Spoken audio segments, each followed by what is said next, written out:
Okay, Jai Hind, dear defense aspirants. Today we are going to talk about this topic as it is clear, screening tips.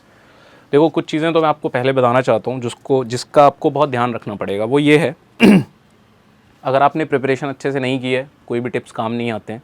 Tips तभी काम आते हैं जब आपने hard work किया हो, मेहनत की हो, ठीक है।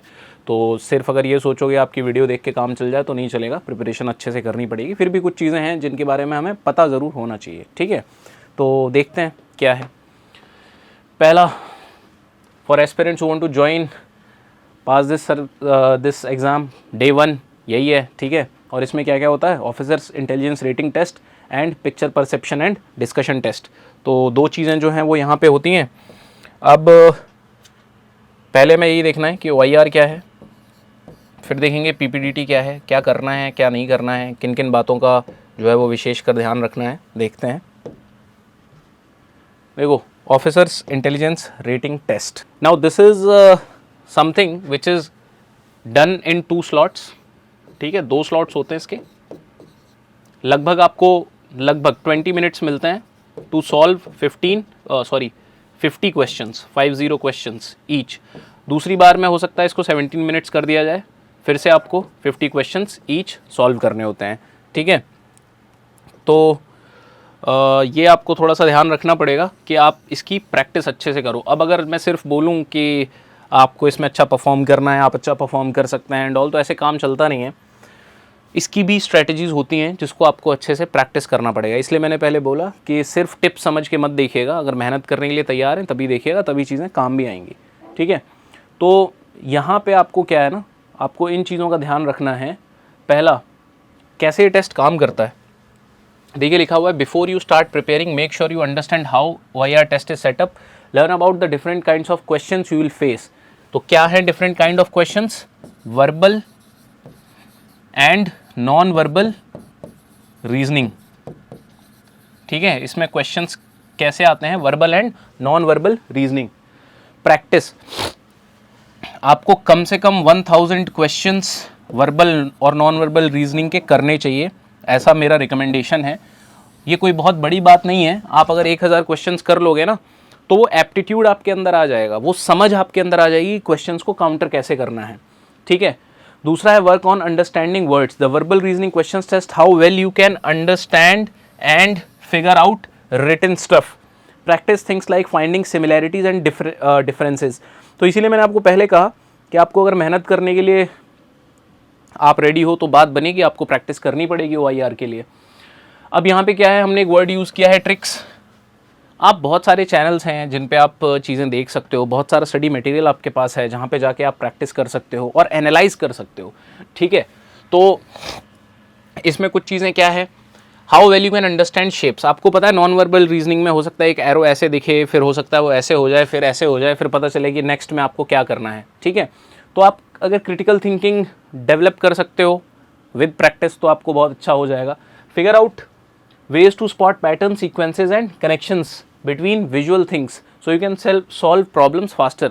जैसे आप देख रहे हो कि 90 डिग्री चेंज हो रहा है, ठीक है, या एक बार 90 हो रहा है फिर 45 हो रहा है, रिवर्स हो रहा है, ऐसे डिफरेंट पैटर्न्स हैं जिनको प्रैक्टिस करके आप ऐसा कर सकते हैं। फिर जाहिर सी बात है कि आपको ये ध्यान रखना है कि आप एक क्वेश्चन पे ज़्यादा टाइम ना दे दो। हो सकता है क्वेश्चन नंबर 10 मुश्किल है, ठीक है, और आप उस पर 5 मिनट लगा दो।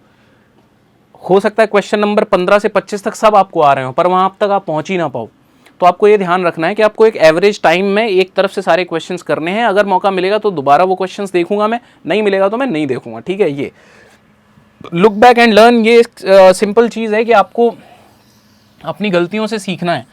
और अगर गलतियों से सीखने के लिए SSB को आपने सोचा हुआ है कि SSB में जाएंगे, जो गलतियाँ करेंगे अगले बार SSB में नहीं करेंगे, तो फिर तो बेकार स्ट्रैटेजी है। इससे अच्छा है कि हम मॉक टेस्ट कर लें, प्रैक्टिस कर लें, ठीक है।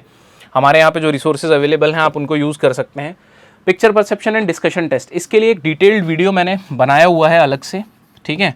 आप चैनल पे जाके उसको प्लीज़ एक बार देखिएगा ज़रूर।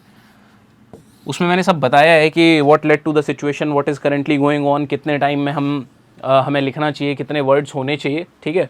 तो उसके लिए आप उसको देख लीजिएगा एक बार, काफ़ी आपको हेल्प मिलेगी। फिर भी मैं यहाँ पे कुछ जो पॉइंट्स हैं वो एक्सप्लेन कर देता हूँ आपको। Look at the picture carefully. 30 second आपको पिक्चर ऑब्जर्व करने के लिए मिलते हैं। कुछ लोग थोड़ा स्मार्ट बनने के चक्कर में क्या करते हैं, 15 सेकंड ऑब्जर्व किया, स्टोरी लिखने लग जाते हैं कि भाई 4 मिनट 15 सेकंड मिल जाएगा, है ना। ऐसा नहीं करना है, 30 सेकंड ऑब्जर्व करिए, अगर 40 सेकंड भी करना है तो करिए, बट मेक श्योर कि आपकी स्टोरी अच्छी हो। दूसरा, take your time to write. कोई भी वहाँ पे बहुत कंफर्टेबल सिचुएशन में नहीं होता, सबके ऊपर प्रेशर होता है और सब प्रेशर में ही लिखते हैं। प्रैक्टिस अच्छी करके जाओगे तो अच्छा कर पाओगे। यहाँ पे भी take your time to write में आप पहले लिखने से पहले स्टोरी को सोचो। आपने स्टोरी लिखना शुरू कर दिया, okay Ram was coming back from college this that, अब आप अपने एक्शंस चेंज कर रहे हो, तो पहले जो स्टोरी है वो एक लाइन में आप अपने दिमाग में रखना सीखो। Okay, split your story into 3 parts, what happened before the picture, what's happening in the picture and what might happen next. जो मैंने आपको बोला है, आप वो डिटेल्ड वीडियो देखोगे तो आपको ये समझ में आ जाएगा अच्छे से, what led to the situation, what is currently going on and what is the possible outcome. उसके बाद जब आपके नरेशन का टाइम आता है तो बीच में आपको कभी भी जब भी टाइम मिले, आपने जो स्टोरी लिखी है वो आप खुद को बताइए, ठीक है। Tell your story to yourself, listen carefully when you speak alone, ठीक है।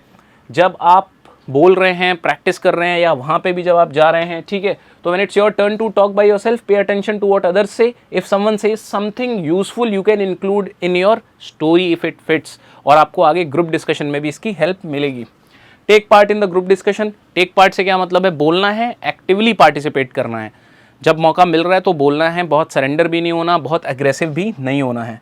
और अगर प्रैक्टिस करोगे तो काम एंड फोकस्ड अपने आप रहोगे, नहीं करोगे तो फिर प्रॉब्लम होगी। There is no substitute to hard work, and for any other inquiry you can please contact us.